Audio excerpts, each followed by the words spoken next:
ஜொலித்திடுதே.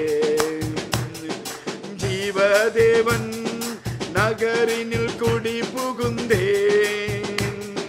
சீயோன் மலை சீருக்கு சொந்தமானேன். நீதி தேவன் நிழலடி சிரம் புகுந்தேன். நீதிமான்கள் ஆவியில் மறுவி நின்றே.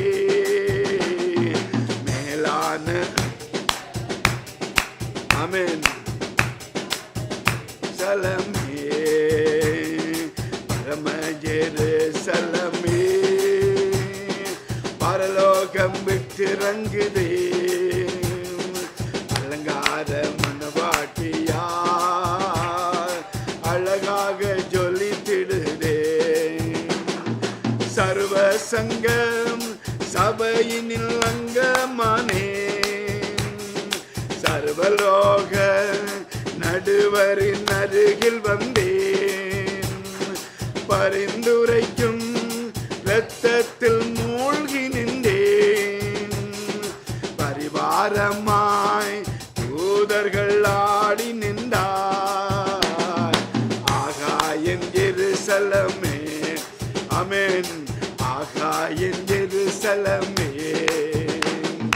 பரம எருசலமே பரலோகம் விட்டிறங்குதே. அழகான மனவாட்டியா அழகாக ஜொலித்திடுதே. ஆமென் அல்லேலூயா ஆமென் அல்லேலூயா ஆமென் அல்லேலூயா ஆமென் அல்லேலூயா. அல்லேலூயா. நன்றி ஆண்டவரே, நன்றியோடு உம்மை துதிக்கிறோம் ஐயா. ஓ உம்முடைய அன்புக்காக நன்றி சுவாமி. பரம ஜெருசலேமை காணும்படியாக ஆண்டவரே எங்களை அழைத்த கிருபைக்காக உமக்கு நன்றி. நீர் நீதி உள்ள தேவன் ஐயா. நீர் உண்மை உள்ள தேவன் ஐயா. நீர் சத்தியம் உள்ள தேவன் ஐயா. நீர் நித்தியமான தேவன் ஐயா. நீர் மகிமை உள்ள தேவன் ஆண்டவரே. உம்மை நன்றியோடு துதிக்கிறோம் ராஜா. அம்மா ஆண்டவரே உம்முடைய இரக்கங்களுக்காக ஆண்டவரே உம்மை துதிக்கிறோம் ஐயா. உம்முடைய வல்லமையுள்ள நாமத்துக்காக உம்மை துதிக்கிறோம் ஐயா. உம்முடைய வல்லமையுள்ள அற்புதங்களுக்காக உம்மை துதிக்கிறோம் ஐயா. நீர் செய்த நன்மைகளுக்காக உம்மை துதிக்கிறோம் ஐயா. இரக்கத்தில் ஐஸ்வர்யம் உள்ளவரே உம்மை துதிக்கிறோம் ஐயா. எங்களுக்காக எல்லாவற்றையும் செய்து முடித்தவரே உம்மை துதிக்கிறோம் ஆண்டவரே சுவாமி. ஓ கிருபையினால் எங்களை அழைத்தவரே உம்முடைய அன்புக்காக நன்றி சுவாமி. நன்றியோடு உம்மை துதிக்கிறோம் ஆண்டவர். ஆமென் ஆமென் ஆண்டவரே. நன்றி சுவாமி. நன்றியோடு உம்மை துதிக்கிறோம். ஹல்லேலூயா ஆண்டவரே சுவாமி. ஹல்லேலூயா ஆண்டவரே சுவாமி. தேவனுக்கு பிரியமானவர்களே, நாம் அந்த பரம ஜெருசலேமை காணும்படியாக தேவன் எங்களை அழைத்த கிருபைக்காக நன்றி சொல்லும். நன்றியோடு உம்மை துதிக்கிறோம் ஆண்டவரே. நாம் எல்லோருமா சேர்ந்து பாடுவோம். பரிசுத்த ஆவியானவரே ஆமென். பரிசுத்த ஆவியே பக்தர்கள் துணையாளரே கூட இருப்பவரே குறைகள் தீர்ப்பவர் தேற்றிடும் தெய்வமே திடம் தருபவரே தேற்றிடும் தெய்வமே திடம் தருபவரே ஊற்று தண்ணீரே உள்ளத்தின் ஆறுதலே ஊற்று தண்ணீரே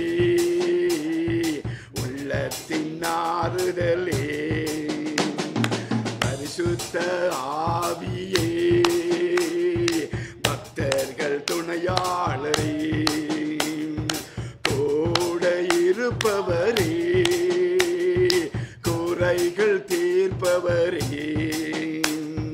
பரிசுத்த ஆவியே பக்தர்கள் துணையாளரே கூட இருப்பவரே குறைகள் தீர்ப்பவரே பயங்கள் நீக்கிவிட்டீர் பாவங்கள் போக்கிவிட்டீர் பயங்கள் நீக்கிவிட்டீர் விட்டீர், பாவங்கள் போக்கி விட்டீர். ஜெயமே உம்பரவால், ஜெபமே உந்தயவால், ஜெயமே உம்பரவால், ஜெபமே உந்தயவால். பரிசுத்த ஆவியே, பக்தர்கள் துணையாளரே, கூட இருப்பவரே, குறைகள் தீர்ப்பவரே. அபிஷேகம் அபிஷேகநாதரே, அச்சாரமானவரே, அபிஷேகநாதரே, அச்சாரமானவரே. மீட்பின் நாளுக்கென்று முத்திரையானவரே, மீட்பின் நாளுக்கென்று முத்திரையானவரே. பரிசுத்த ஆவியே, பக்தர்கள் துணையாளரே, கூட இருப்பவரே, குறைகள் தீர்ப்பவரே, விடுதலை தருபவரே, விண்ணப்பம் செய்பவரே, விடுதலை தருபவரே, விண்ணப்பம் செய்பவரே. சாட்சியாய் நிறுத்துகிறீர், சத்தியம் போதிக்கிறீர். சாட்சியாய் நிறுத்துகிறீர், சத்தியம் போதிக்கிறீர். பரிசுத்த ஆவியே, பக்தர்கள் துணையாளரே, கூட இருப்பவரே, குறைகள் தீர்ப்பவரே. அல்லேலூயா. நன்றியோடு துதிக்கிறோம் ஐயா. பரிசுத்த ஆவியானவர் இந்த இடத்துல வாரும் ஆண்டவர், எங்களுக்குள்ள வாசம் பண்ண வாரும் ஆண்டவரே, எங்களை வழிநடத்த வாரும் ஆண்டவரே. சுவாமி பரிசுத்த ஆவியானவரே, உம்முடைய ஞானத்தை எங்களுக்கு போதியும் ஆண்டவரே, உம்முடைய ஞானத்தை எங்களை போதியும், சத்தியத்தை எங்களுக்கு போதியும் ஐயா. ஆண்டவரே, உம்முடைய அன்புக்காக நன்றி சுவாமி. ஓ, உம்முடைய கிருபைக்காக நன்றி ஐயா. நீர் செய்த நன்மைகளுக்காக உமக்கு நன்றி ஆண்டவரே. ஹல்லேலூயா ஆண்டவரே சுவாமி. ஆமென் ஆண்டவரே சுவாமி. நீர் நேற்றும் இன்றும் என்றும் மாறாத தெய்வம் ஆண்டவரே. எங்கள் கண்ணீரை காண்கிற தேவன் ஐயா, எங்கள் கவலைகளை காண்கிற தேவன் ஐயா, எங்கள் உடைந்த உள்ளங்களை காண்கிற தேவன் ஐயா, எங்கள் அழுகையை காண்கிற தேவன் ஐயா, எங்கள் அழுகையின் பள்ளத்தாக்கை காண்கிற தேவன் ஐயா. ஹல்லேலூயா ஆண்டவரே சுவாமி. நீர் செய்த நன்மைகளுக்காக உமக்கு நன்றி ஆண்டவரே சுவாமி. ஹல்லேலூயா ஆண்டவரே சுவாமி. பரிசுத்த ஆவியானவரே, இந்த சபையில இறங்கும் ஆண்டவரே, புது கிருபை எங்களுக்கு கொடுமையா, புதிய எண்ணெயால எங்களை அபிஷேகம் பண்ணும் ஆண்டவரே. அதிகால பனி போய் ஆண்டவரே, உம்முடைய கிருபை இறங்கட்டும் ஐயா. எங்களுக்குள்ள வாரும், நாம் எழுந்து பிரகாசிக்க, வல்லமையாக பிரகாசிக்க எங்களுக்குள்ள வாரும் ஆவியானவரே, எங்களுக்குள்ள வாரும் ஆவியானவரே. ஹல்லேலூயா ஆண்டவரே சுவாமி. நன்றியோடு உம்மை துதிக்கிறோம் ஆண்டவரே, நன்றியோடு உம்மை ஸ்தோத்தரிக்கிறோம். தேவனுக்கு பிரியமாவளே, நாம் பரிசுத்த ஆவியானவரை வாஞ்சிக்க வேண்டும். அவர் வரும்போது நாம் பலனடைவோம். ஆமென். நமக்குள்ள புதிய பலன் உருவாகும். கர்த்தருக்காக எழுந்து பிரகாசிக்கக்கூடிய அந்த பலனை தேவன் நமக்கு கொடுப்பார். நம்முடைய வாழ்க்கையில பரிசுத்தத்தை கொண்டு வருகிற பரிசுத்த ஆவியானவரே, இந்த இடத்துல வாரும் ஆண்டவரே. அல்லேலூயா. நன்றி சுவாமி. நன்றியோடு உம்மை துதிக்கிறோம், துதிக்கிறோம் ஐயா. உம்மை ஆராதிக்கும்படியாக எங்களை அழைத்த கிருபைக்காக நன்றி சுவாமி. அம்மா ஐயா, உம்மை துதிக்கும்படியாக எங்களை அழைத்த கிருபைக்காக நன்றி சுவாமி. நன்றி சுவாமி. உங்க கிருபைதான் என்னை தாங்குகின்றது, உங்க கிருபைதான் என்னை நடத்துகின்றது, உங்க கிருபைதான் என்னை தாங்குகின்றது, உங்க கிருபைதான் என்னை நடத்துகின்றது. கிருபையே கிருபையே, மாறாத நல்ல கிருபையே, கிருபையே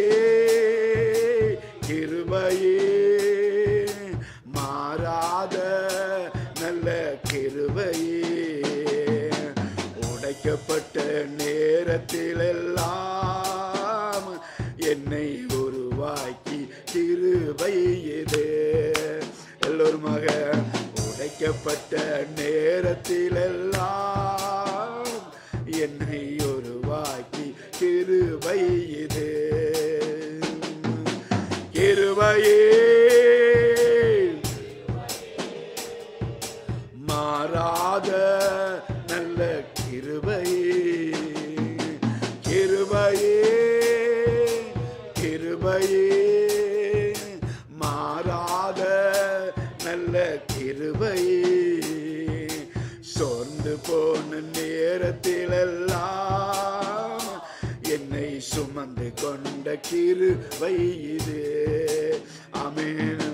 சோர்ந்து போன நேரத்திலெல்லாம் என்னை சுமந்து கொண்ட கிருபை இது. கிருபையே கிருபையே மாறாத நல்ல கிருபையே, கிருபையே கிருபையே மாறாத நல்ல கிருபையே. ஒன்றுமில்லா நேரத்திலெல்லாம் எனக்கு உதவி செய்த கிருபை இது. ஆமென்.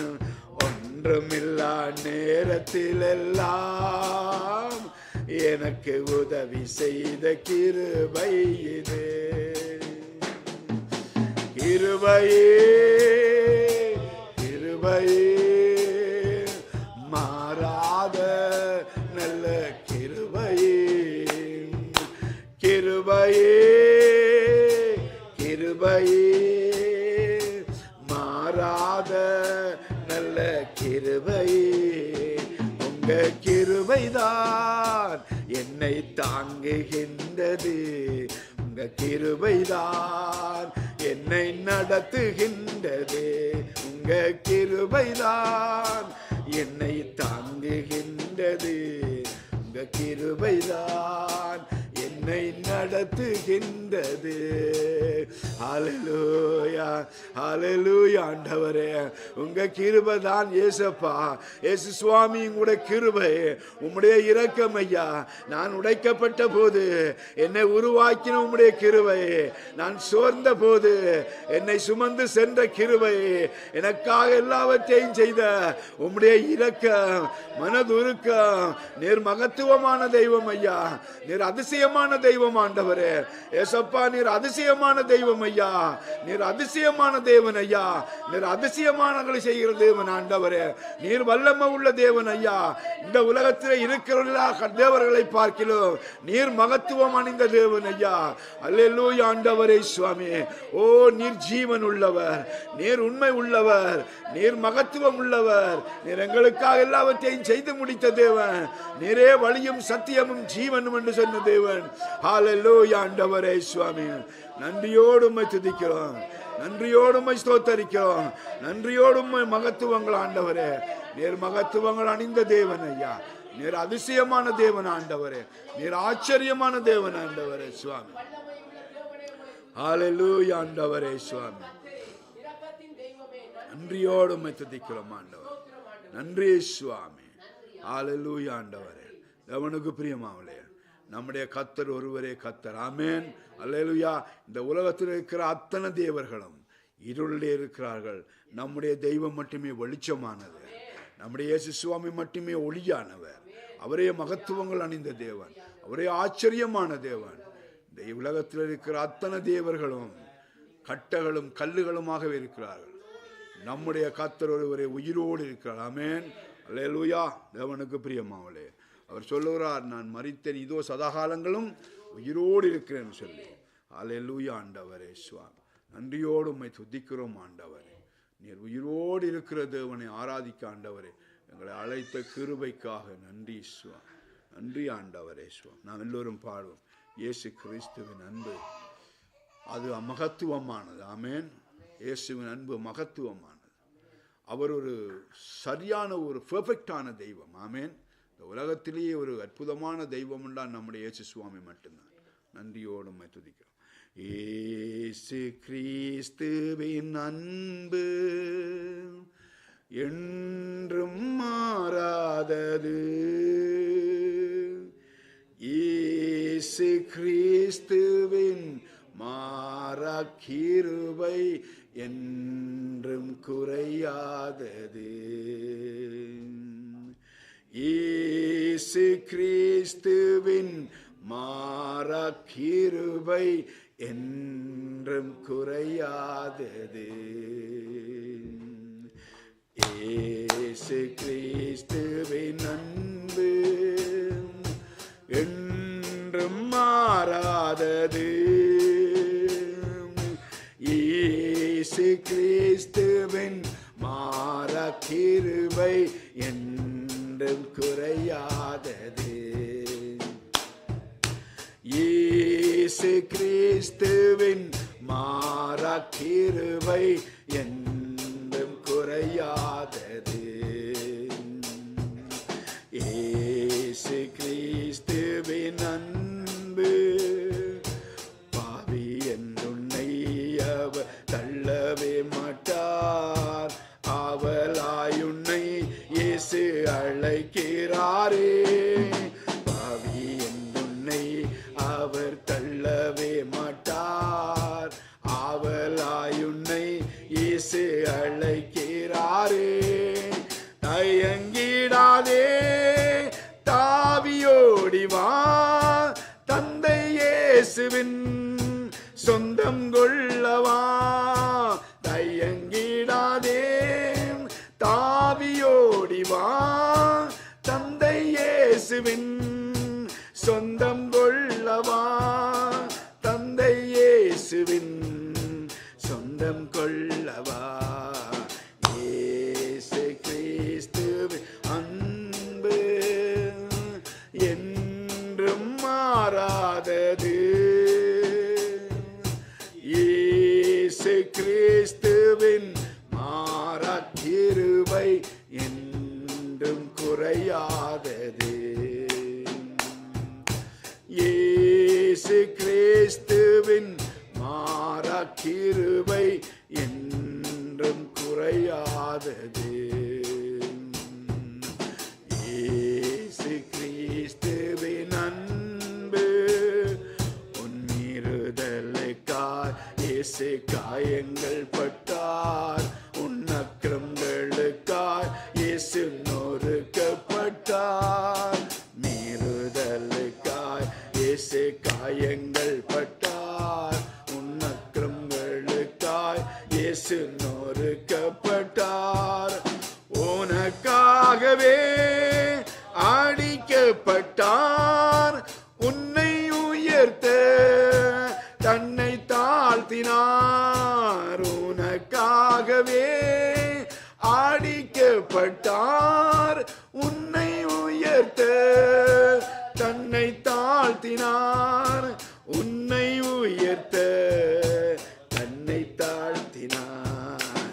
இயேசு கிறிஸ்து அன்பு என்றும் மாறாதது.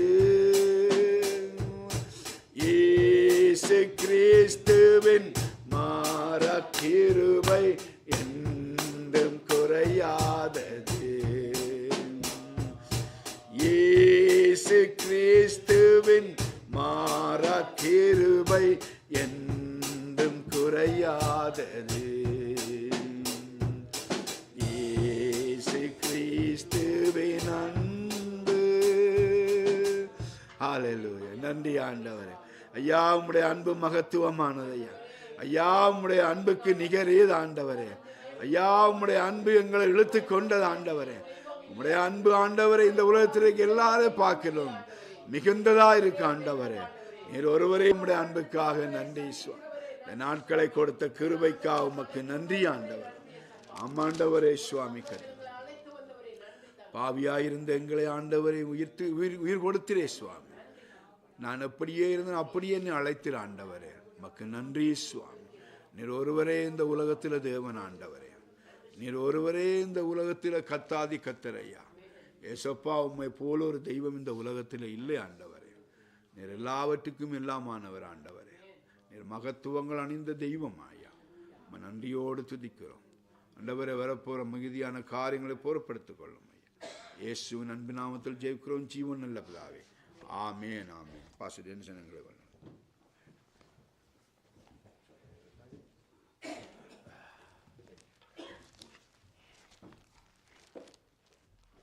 வந்திருக்கிற யாவருக்கும் இணையதளத்தில் இணைந்திருக்கிற ஒவ்வொருவரையும் கர்த்தராகிய இயேசு கிறிஸ்துவின் நாமத்தில் ஆசீர்வதித்து வரவேற்கிறேன். தேவன் தாமே உங்களோட கூட இருப்பாராக.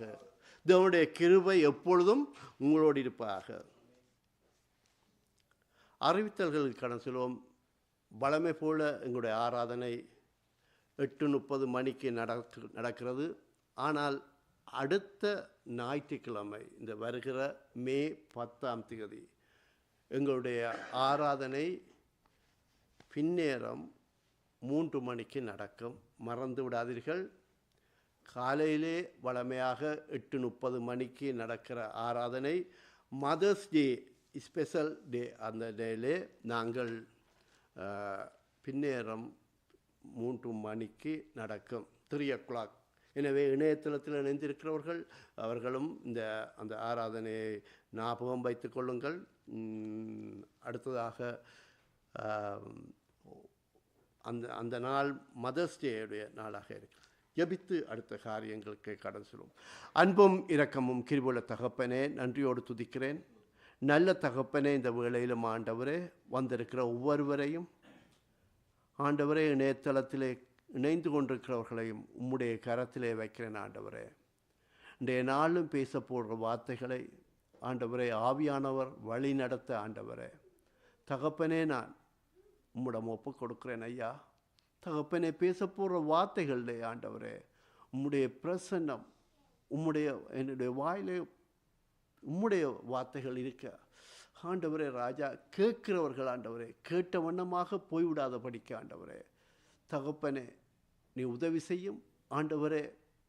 ஒவ்வொரு உள்ளங்களிலும் பேசும் ஆண்டவரே. தவறான உபதேசங்கள், தவறான விடயங்களை அவர்கள் விலகி ஜீவனுள்ள வார்த்தையை பிடித்தவர்களாக, அந்த வார்த்தைக்கு கீழ்ப்படுகிறவர்களாக ஒவ்வொரு பிள்ளைகளையும் ஆண்டவரை ஒப்புக் கொடுக்கிறேன் ஆண்டவரே. எல்லாவற்றையும் இயேசுவின் அதி உன்னத நாமத்தில் ஏறெடுக்கிறேன் நீ பிதாவே. ஆமேன் ஆமேன். உண்மையாகவே நான் இன்றைய நாளிலும் அவரை தெய்வமாக கொண்ட ஜனங்கள் பாக்கியவான்கள் என்று சொல்லப்பட்டது. எனவே அவரை தெய்வமாக கொண்ட ஜனங்கள் பாக்கியவான்கள். எனவே அந்த பாக்கியவான்களுக்கு அவர் கொடுத்த தேவ வார்த்தை, அந்த தேவ வார்த்தை என்றதை இன்றைய நாளிலே நான் பிரசங்கிக்கிறதுக்கு இருக்கிறேன். தேவனுடைய வார்த்தை, it is breath of God. தேவனுடைய மூச்சு. அந்த வார்த்தை அது தேவனுடைய மூச்சு. பாருங்கள், அந்த வார்த்தையை நாங்கள் தியானிக்கிற பொழுதும், அந்த வார்த்தையை அறிந்து கொள்ள பொழுதும், அந்த வார்த்தை பேசப்படுகிற பொழுதும் அது வேதத்தோடு தேவனுடைய ஆவியானவருடைய வழிநடத்துதலோடு இருக்க வேண்டும். சங்கீத புத்தகம் 119 அதிகாரம், அங்கே 18வது வசனம்.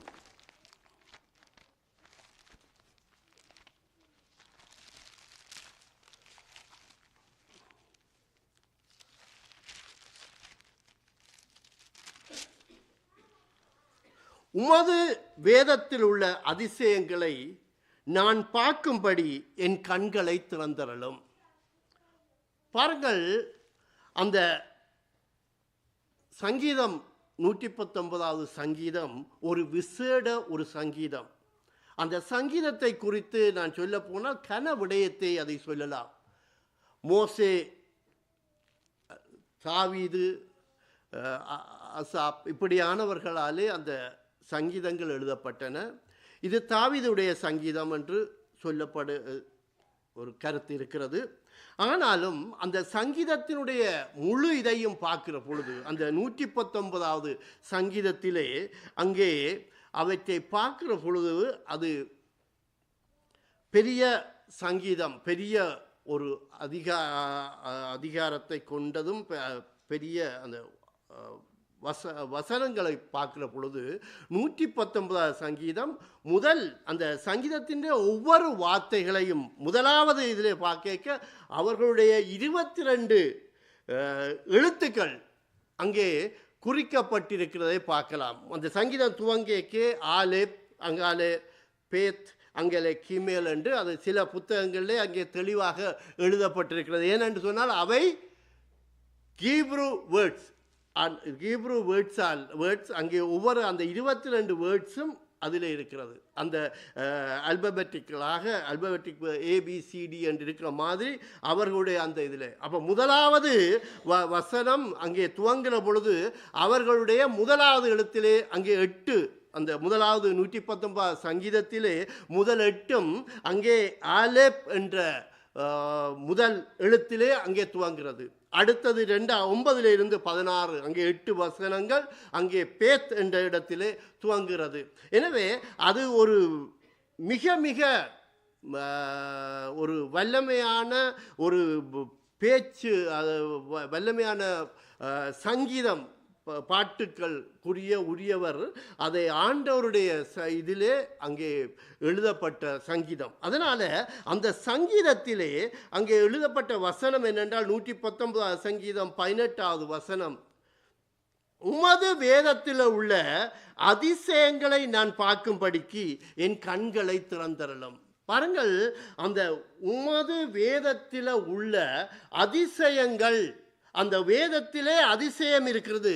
அந்த அதிசயங்களை பார்க்கும்படிக்கு என் கண்களை திறந்தரலும். அப்போ அந்த வேதத்தை படிக்கிற பொழுது, வேதத்தை பார்க்கிற பொழுது, வேதத்தை படிக்கிற பொழுது அதுக்கு ஒரு ஜெபித்து, அது ஒரு ஆழமான ஜெபம், ஒரு சிறிய வல்லமை உள்ள ஜெபம். ஏனென்று சொன்னால் இது தேவனுடைய மூச்சு, தேவனுடைய வார்த்தை. அதனால தான் அங்கே யோசுவாவின் புத்தகம், யோசுவா கூட அந்த அந்த காரியத்தை குறித்து சொல்லுகிறார். யோசுவாவின் புத்தகம் 1ஆம் அதிகாரம் 8வது வசனம்.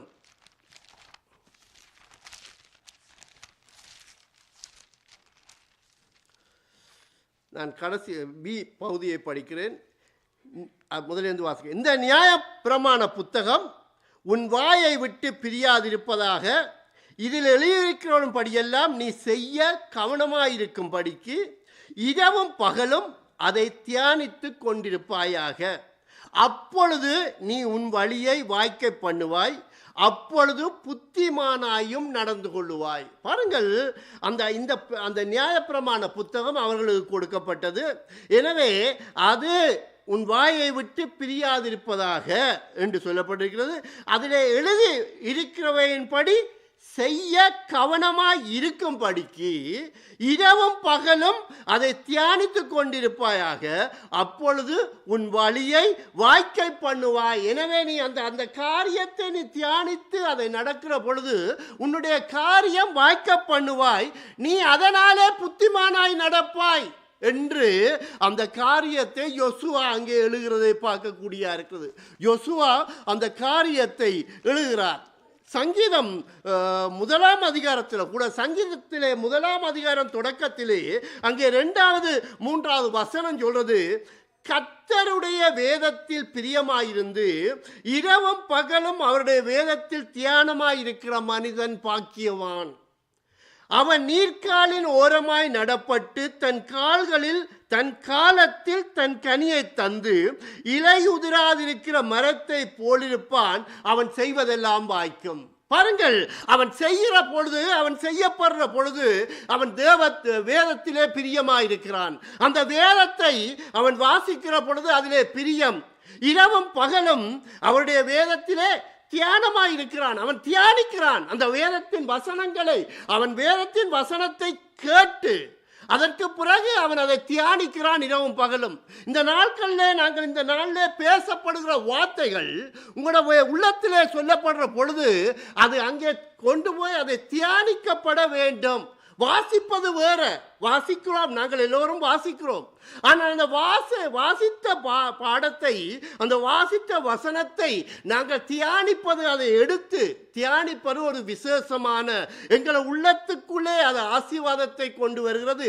நாங்கள் தேவனோடு அந்த அவருடைய மூச்சோடு நாங்கள் ஒன்றிணைகிறோம். அந்த வார்த்தை அவ்வளவு வல்லமை உள்ள வார்த்தை, அந்த வார்த்தை வல்லமையான வார்த்தை. அது என்னதான் அவன் அந்த அந்த வார்த்தையை தியானிப்பதால் அவன் என்ன சொல்லப்படுறது, அவன் நீர்க்காலின் ஓரமாக நடப்பட்டு தன் காலத்தில் தன் கனியை தந்து அவன் அந்த அந்த வார்த்தைகளினால இன்னொருவனுக்கு அந்த வார்த்தையை சொல்லுவான். அப்படியான அந்த கனி, அவனுடைய இருந்த கனிகள், அவனுடைய வாழ்க்கையிலே மாற்றம் மற்றவர்களுக்கு சொல்லுவதும் இருக்கிறது. அவன் இலையுறாத மரம், ஏனென்றால் அந்த மரம் செழித்திருக்கும் என்று அங்கே அந்த வேதம் அந்த வார்த்தையை அங்கே சொல்லுகிறது. எவ்வளவு ஆசீர்வாதமானவைகள் இந்த வார்த்தையிலே தங்கி இருக்கிறது பாருங்கள். அந்த ஒரு ஆடு அல்லது மாடு அதுகள் உடனே அந்த புற்களை உடனடியாக கடித்து சாப்பிடும். ஆனால் அதை பார்க்கிற பொழுது அது ஒரு மரத்திலே இருந்து அதை மீள எடுத்து அதை அரைத்து அது திருப்பி அனுப்பும். அந்த குடலுக்குள்ளே திருப்பி அனுப்பும். ஏனென்றால் டக்கன்று எல்லாத்தையும் பிக்கப் பண்ணி போய் அங்கே ஒரு மரத்திலே படுத்திருந்து அது திருப்பி அதை திருப்பி அதை அசைவாக அதை திருப்பி வாய்களை எடுத்து அதை அரைத்து அது திருப்பி உள்ளுக்குள்ளே அனுப்பும். அதுபோலத்தான் நாங்கள் இந்த வார்த்தைகளை எடுத்து அந்த வார்த்தையை நாங்கள் திருப்பி கேட்ட வார்த்தையை தியானிக்க வேண்டும். அந்த வார்த்தை தியானிக்கப்பட வேண்டும்.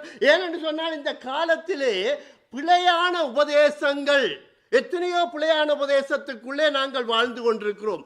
நான் அதை சொல்ல போனால் அங்கே 1 பேதுரு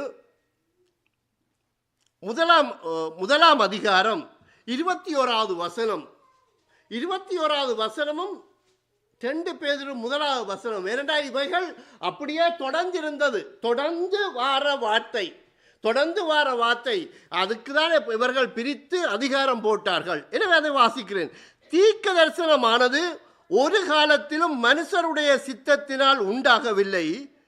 தேவனுடைய பரிசுத்த மனுஷர்கள் பரிசுத்த ஆவியினால் ஏவப்பட்டு பேசினார்கள். பாருங்கள், தீர்க்க தரிசனம், இந்த புத்தகம் ஒரு தீர்க்க தரிசன புத்தகம். இது மனுஷருடைய சித்தத்தினால உண்டாகவில்லை. தேவனுடைய பரிசுத்த மனுஷர்கள் பரிசுத்த ஆவியினால் ஏவப்பட்டு பேசினார்கள். பரிசுத்த ஆவியினாலே ஏவப்பட்டு எழுதப்பட்டது. எனவே இந்த புத்தகத்தினுடைய ஆசிரியர் பரிசுத்த ஆவியானவர். பரிசுத்த ஆவியானவர் மனிதர்கள் அல்ல. எனவே நடந்த பங்குகள், சரித்திரங்கள், சம்பவங்கள் எல்லாவற்றையும் உங்களுக்கு வடிவாக தெரியும். மோசே அங்கே நின்ற பொழுது மோசேக்கு தேவன் அங்கே தன்னுடைய விரலினாலே எழுதி கொடுத்தார். அது மாத்திரமல்ல, மோசேக்கு ஹீப்ரோ வேர்ட்ஸை படிப்பித்து அவரை கொண்டு எழுதுவித்தார். எனவே அது எவ்வளவு விசேஷமான இதாக இருக்கிறது. எனவே அந்த வார்த்தையை யாருமே அந்த வார்த்தையை பிரட்ட முடியாது. அந்த வார்த்தையாக பேசப்பட வேண்டும். பாருங்கள், அது தொடர்ந்து அடுத்த வசனம், அதாவது 1 பேதுரு 2ஆம் அதிகாரம் 1வது வசனம், இது அதோட இணைந்த வசனம். ஏனென்று சொன்னால் அவர்கள் இதை சொல்லி போட்டு அடுத்ததாக இதை சொல்லுகிறார். கள்ள தீர்க்கதரிசிகளும் ஜனங்களுக்குள்ளே இருந்தார்கள், அப்படியே உங்களுக்குள்ளும் கள்ள போதகர்கள் இருப்பார்கள். அவர்கள் கேதுவான வேத புரட்டுக்களை தந்திரமாக நுழைய பண்ணி தங்களை கிரயத்து கொண்ட ஆண்டவரை மறுதளித்து தங்களுக்கு தீவிரமான அழிவை வருவித்துக் கொள்வார்கள். பாருங்கள், அங்கே ஒரு தீர்க்கதரிசனம் என்றதை ஏற்றுக்கொண்டு தீர்க்கதரிசனம் என்றதை சொல்லப்பட்டு அடுத்த வசனம் சொல்றது, கள்ள தீர்க்கதரிசிகளும் ஜனங்களுக்குள்ளே இருந்தார்கள், அப்படியே உங்களுக்குள்ளே கள்ள போதகர்களும் இருப்பார்கள். அவர்கள் கேதுவான வேத புரட்டுகள், அதை வேதத்தை புரட்டுவார்கள், பிழையாக அதை விளங்கிக் கொள்வார்கள், பிழையாக விளங்கப்படுத்துவார்கள். அவர்கள் என்ன செய்வார்கள்? அதனாலே என்ன செய்யப்படுவது என்றால் ஆண்டவரை மறுதலித்து தங்களுக்கு தீவிரமான அழிவை வருவித்துக் கொள்வார்கள். அவர்கள் தங்களுக்கு அழிவு, அவர்களுடைய முடிவு அவர்களுடைய அழிவாக முடியும். நான் ஏன் இதை சொல்றேன் என்றால், நான் கடந்த கிழமை பல ஃபியூனரல் ஹோமுக்கு போயிருந்தேன். அங்கே அங்கே ஒருவர் ஒருவர் ஒருவர் ஒருவர் சில காரியங்களை சொன்னார். எப்படி சொல்றார் என்றால், அங்கே எப்படியோ அந்த ஃபியூனரல் அங்கே போனாலும் அந்த ஜனங்களையும் அவரையும் எல்லாரையும் திருப்திப்படுத்த பேச ஜனங்கள் பழகிவிட்டார்கள். அவர் திருமுழுக்கு எடுத்தபடியால் அவர் பரலோகத்திலே இருப்பார். வடிவாக அடுத்த ஸ்டெப், இவர் பரலோகத்துக்கு போவதற்காக நாங்கள் ஜெபம் பண்ணுவோம். வடிவாக இதை சொல்றவர் எப்படி என்றால், என்னோடு பைபிள் காலேஜிலே படித்தவர், என்னை விட அதிகமாக பாடங்கள் எடுத்தவர். பாருங்கள், பைபிள் காலேஜோ அவைகளோ உண்மையான காரியங்களை படிப்பிக்கிறார்கள். ஆனால் அங்கே எக்ஸாம் நடக்கிற பொழுது அவர்கள் சரியா ஞானஸ்தானத்தை குறித்து, ஞானஸ்தானம் முழுக்க ஞானஸ்தானம், அடுத்தது அது எப்படி பிதாகுமாரன் பரிசுத்தாவின் பேரை எடுக்கப்பட வேண்டும், நான் கடந்த முறை அதை விளங்கப்படுத்தி இருந்தேன். அப்படியான எக்ஸாமில் அதெல்லாம் சரி, இப்படியெல்லாம் சொல்லித்தான் அவர்கள் அந்த மார்க்ஸை எடுக்கலாம். என்று எடுக்கிறார்கள், அப்படித்தான் எடுக்கலாம். ஏனென்றால் அங்கே சரியானதான் படிப்பிக்கப்படுகிறது. ஆனால் அதை படித்தவர்கள், அவர்கள் அங்கே பைபிள் காலேஜோ அல்லது சர்ச்சோ எங்கே என்றாலும் அங்கே வருகிறவர்கள் எப்படி இருக்கிறார்கள் என்றால், நான் இப்படித்தான் இருப்பேன், என்னை மாற்ற முடியாது, நான் இதை படித்து கிரெடிட் எடுத்துட்டு போகிறேன் என்ற நிலையிலே வர்றவர்கள் அந்த கிரெடிட்டை எடுத்துட்டு போவார்களே ஒழிய அவர்களுக்குள்ளே மாற்றம் இல்லை. எனவே அது சர்ச்சாக இருந்தான, பைபிள் காலேஜாக இருந்தான, எங்கேயா இருந்தாலும் நாங்கள் இங்கே வருகிற பொழுது நான் ஜீரோவாக, ஆண்டவரே எனக்கு தெரியாது, நான் ஜீரோ, நீர் என்னோடு பேசும், நான் ஒப்பு கொடுக்கிறேன், நான் உமக்கு முன்பாக சரணடைகிறேன், உம்முடைய வார்த்தைக்கு நான் கீழ்ப்படுகிறேன். அப்படியான ஒரு காரியம், அப்படி நான் ஒப்பு கொடுக்கப்பட வேண்டும், அப்படியாக ஒப்பு கொடுக்கப்பட வேண்டும். பாருங்கள், அங்கே இதை விளக்கப்படுத்துகிறேன் என்றால் அங்கே வேதம் தெளிவாக சொல்றது. பிலிப்பியர் 2ஆம் அதிகாரம் 12வது வசனம்.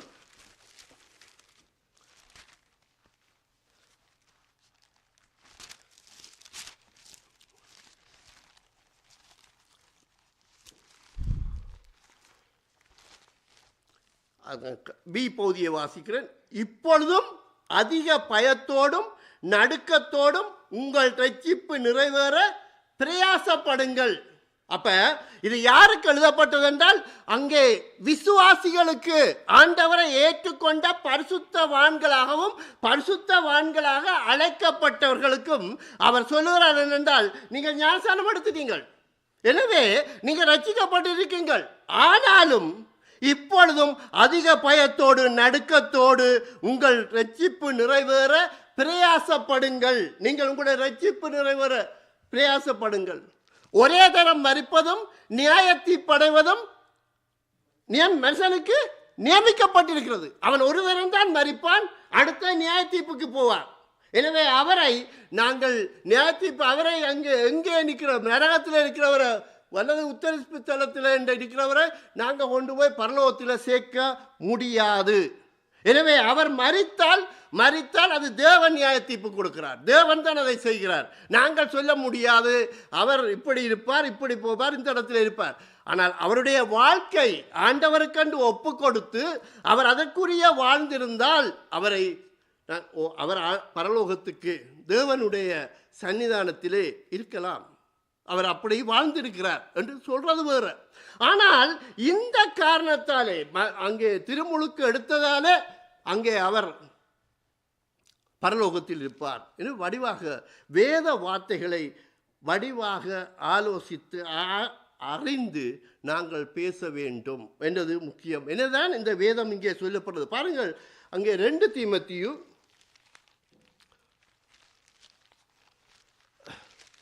3ஆம் அதிகாரம் 16வது வசனம், 16-17. வேத வாக்கியங்கள் எல்லாம் தேவ ஆவியினால் அருளப்பட்டிருக்கிறது. தேவனுடைய மனுஷன் தேறினவனாகவும் எந்த நற்கிரிகையும் செய்ய தகுதி உள்ளவனாகவும் இருக்கும்படியாக அவைகள் உபதேசத்துக்கும் கடிந்து கொள்ளுதலுக்கும் சீர்திருத்தலுக்கும் நீதியை படிப்பித்தலுக்கும் பிரயோசனம் உள்ளவையாக இருக்கிறது.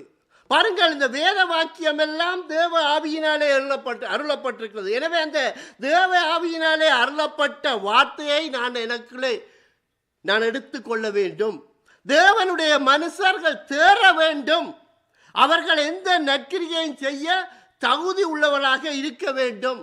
அவைகள் உபதேசத்துக்கும் கடிந்து கொள்ளுதலுக்கும் சீர்திருத்தலுக்கும் நீதியை படிப்பித்தலுக்கும் பிரயோசனமாக, அதாவது நாங்கள் பேசப்படுகிற உபதேசங்கள் அவைகள் கடிந்து கொள்கிற இடத்திலே கடிந்து கொள்ளப்பட வேண்டும், சீர்திருத்தப்பட வேண்டிய இடத்திலே சீர்திருத்தப்பட வேண்டும். நீதியை படிப்பித்தல், நான் அந்த அவர் பேசின அவருக்கு நான் 2 தரம் சொன்னேன், இது தவறு. இந்த காரியத்திலே அதற்கு முதல் அவருடைய வேதத்திலே நீங்கள் இப்படியாக வேதம் சொல்கிறது, ஆனால் இப்படி செய்யப்பட வேண்டும் என்று நேருக்கு நேர சொல்லி இருக்கிறேன். ஏனென்று சொன்னால், ஆனால் அந்த வேத வார்த்தைகள் சொல்லப்பட்டு அவைகளுக்கு விளங்கப்படுத்துகிற பொழுது அவர்களுடைய மைண்ட் எப்படி இருக்குதுன்னு சொன்னால், நான் இப்படித்தான் இருப்பேன், என்னை மாற்ற முடியாது என்றால் அங்கே மாற்றம் வராது. எனவேதான் இந்த விடயங்களே மிக கவனமாக இருக்க வேண்டும். எனவே இந்த பழைய ஏற்பாடுகள் அங்கே அது நியாயப்பிரமாண புத்தகம் என்று சொல்லப்படுகிறது. அது தேவன் இஸ்ரவேலோடு செய்த ஒரு உடன்படிக்கை. புதிய ஏற்பாடு தேவன் மனுக்குலம் முழுக்க கர்த்தராகிய இயேசு கிறிஸ்துவின் மூலமாக செய்த புதிய உடன்படிக்கை. அது இயேசு கிறிஸ்து மூலமாக. எனவேதான் பழைய ஏற்பாட்டை படிக்கிற பொழுது ஒரு போதகர் சொல்லுவார், பழைய ஏற்பாட்டை படிக்கிற பொழுது புதிய ஏற்பாட்டின் வெளிச்சத்திலே படியுங்கள் என்று. எனவே அப்படியாக நாங்கள் வேதத்தை கற்றுக்கொள்ள வேண்டும். வேத வசனம் அதான் இந்த முதலாவது வேதத்தினுடைய உற்பத்தி. இந்த வேத வசனத்துக்கு வல்லமை உண்டு. எபிரேயர் 4ஆம் அதிகாரம்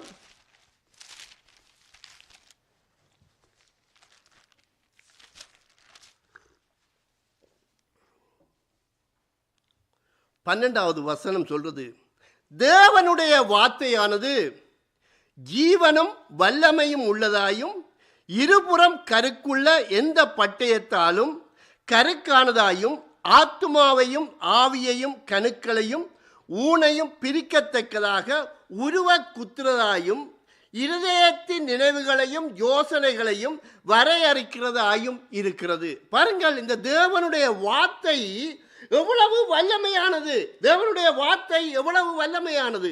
அந்த வார்த்தை அங்கே தேவனுடைய வார்த்தை ஜீவன் உள்ளது, அதற்கு உயிர் உண்டு, வல்லமை உண்டு, இருபுறம் கருக்குள்ளது. இருபுறம் கருக்கென்றால் எந்த பக்கம் போனாலும் வெட்டும். எனவே அவ்வளவு கூர்மையானது. ஆத்துமாவையும் ஆவியையும், அந்த ஆத்துமாவுக்கும் ஆவியையும் கணுக்களையும் ஊனையும் பிரிக்கத்தக்கதாக ஊடுருவ குத்துகிறது. இதயத்தின் நினைவுகளையும் யோசனைகளையும் வரையறுக்கிறது என்று சொல்லுகிறது. அந்த வார்த்தை அதை சொல்றது. கடந்த நேற்றைய நாளில் நேற்று உபவாச நாளில் கூட இந்த வார்த்தை நீ எசாயாவின் புத்தகம் 48:17 சொல்லப்பட்டன. என்னென்றால், உனக்கு போதித்து நீ நடக்க வேண்டிய வழியில் உன்னை நடத்துவேன் என்று ஆண்டவர் சொல்றார். தேவன் சொல்றார், உன்னை நான் நடத்துவேன், என்னை நீ ஒப்புக்கொடு. நீர் என்னத்தை பேசுகிறீரோ அந்த பேசுகிற வார்த்தைக்கு நான் கீழ்ப்படுகிறேன். நீர் என்னத்தை மனிதர்களை அல்ல, பணத்தை அல்ல, நான் புகழ்ச்சியை அல்ல, நான் உம்முடைய வார்த்தைக்கு கீழ்ப்படுகிறேன். சீரோவாக இருந்து நான் உம்முடைய வார்த்தையை கீழ்ப்படுகிறேன் என்று சொல்லி ஒப்பு கொடுப்பதுதான் அந்த தேவனுடைய வார்த்தையை கற்றுக்கொண்டு அந்த நித்திய ஜீவனுக்குள்ளே போகலாம். எனவே ஏராளமான ஜனங்கள் நினைக்கிறார்கள், ஞானஸ்நானம் எடுத்த உடனே நான் பரலோகம் என்று. இல்லை, அப்ப ஏன் அந்த வசனம் சொல்லப்பட வேண்டுமோ? அந்த ரட்சிப்பை காத்து கொள்ளப்பட வேண்டும் என்று ஏன் சொல்லப்பட வேண்டும்? எனவே நாங்கள் வாழ்வதற்கும் அந்த ரட்சிப்பு. பாருங்கள், யூதாஸ் கரியோத் ஞானஸ்நானம் எடுத்தவன், ஞானஸ்நானம் கொடுத்தவர், அற்புதங்கள் செய்தவர். ஆனால் ஆண்டவர் இயேசு கிறிஸ்து என்கிறார், இந்த மனிதன் பிறக்காமல் இருந்தால் நலமாயிருக்கும். ஏனென்று சொன்னால் அவர் ஞானஸ்நானம் கொடுத்தவர், ஞானஸ்நானம் எடுத்தவர், அற்புதம் செய்தவர். ஆனால் அவருடைய வாழ்க்கையிலே அவர் காட்டி கொடுக்கப்பட்ட பிறகு அவர் காட்டி கொடுத்தார். அடுத்தது அதனாலே அவன் உடைந்தார். ஐயோ, நான் நீதிபரரை காட்டி கொடுத்தேன் என்று.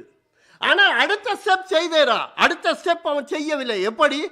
கர்த்தராகிய இயேசு கிறிஸ்துவிடம் மனம் திரும்பி இருந்து மன்னிப்பு கேட்டிருந்தால் ஆண்டவர் மன்னிப்பு கொடுத்திருப்பார். அந்த உள்ளத்திலே அவர் காட்டி கொடுத்தேன், அந்த காசு எல்லாத்தையும் தூக்கி எறிந்தார். ஆனால் அடுத்த ஸ்டெப் அவர் செய்யவில்லை. அவர் பிறக்காமல் இருந்தால் நலமாயிருக்கும். எனவே அவர் அந்த வேதம் அங்கே சொல்லுகிறது, அவர் பிறக்காமல் இருந்தால் நலமா இருக்குமா என்றால் ஆக்கினைக்குரியவன் ஆக்கப்பட்டு விட்டார். அது வேதத்திலே சொல்லப்பட்ட விடு. எனவே சொல்லப்பட்டிருக்கிறது. எனவே நாங்கள் அதை பேசப்படுற வார்த்தைகளுக்கு ஞானஸ்தானம் எடுக்கிறது தேவை. அது கட்டளை, ஆண்டவருடைய கட்டளையின்படி ஞானஸ்தானம் எடுக்க வேண்டும். அதற்கு பிறகு அந்த இரட்சிப்பை காத்துக்கொள்ள வேண்டும். அடுத்ததாக வேதத்துக்கு அதிகாரம் உண்டு. அந்த வேதம் எங்களை தண்டிக்கவும் திருத்தவும், பாருங்கள், அதை சொல்லப்பட தண்டிக்கிறது. அந்த வேதத்துக்கு அதிகாரம் உண்டு.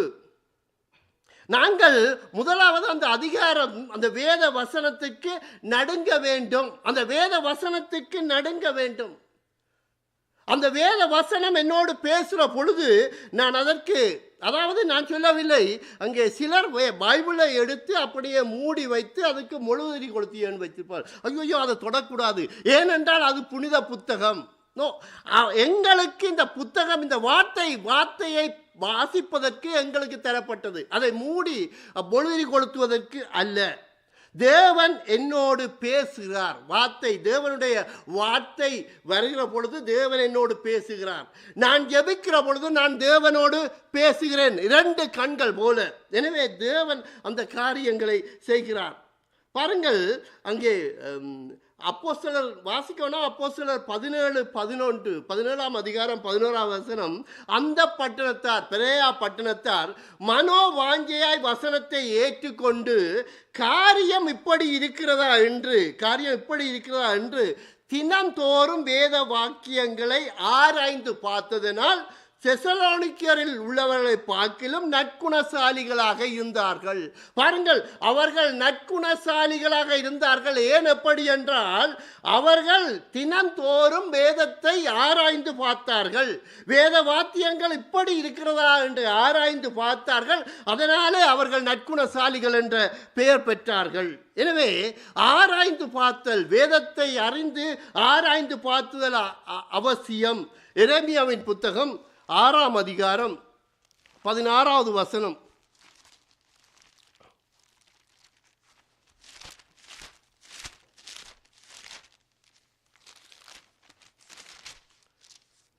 வழிகளிலே நின்று பூர்வ பாதைகள் எவையென்று கேட்டு விசாரித்து நல்ல வழி எங்கே என்று பார்த்து அதிலே நடவுங்கள், அப்பொழுது உங்கள் ஆத்மாவுக்கு இளைப்பாறுதல் கிடைக்கும் என்று கர்த்தர் சொல்லுகிறார்.